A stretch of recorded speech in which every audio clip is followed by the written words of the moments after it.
Itong bahay niyo masyadong maliit. Paano kayo nakakatagal? Paano kayo nakakatagal? Bakit ka ba nagpunta rito, ha? Balita ako may sakit ka kaya nagpunta ako. Tatanga-tanga lang ang nagkakasakit tuwing summer.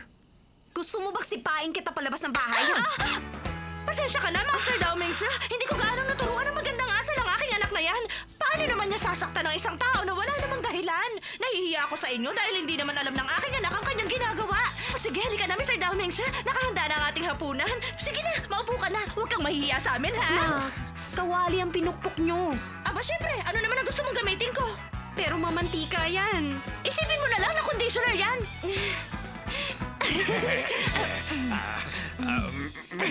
Mr. Damingche, sige na, kumuha ka na. Pasensya ka na hindi mahal ang aming pagkain at hindi naman namin alam kung magugustuhan mo.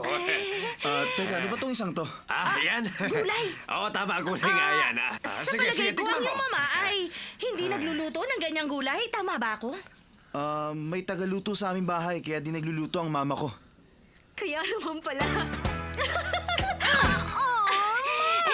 Master Damings, alam niyo kasi, ang mama mo ay asawa ng isang presidente. Oo, Kaya tama siya. pagluluto, wala sa isip niya.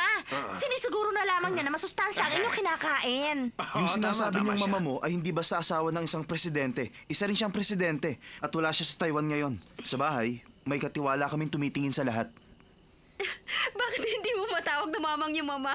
Alam mo, para kang sira. Sige, hindi na ako magsasalita.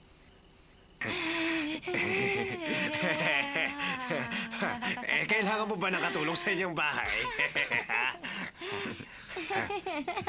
Alam mo kasi, sa panahon ngayon, mahirap ang buhay. Kumain na tayo. Sige, sige. Ang taon naman.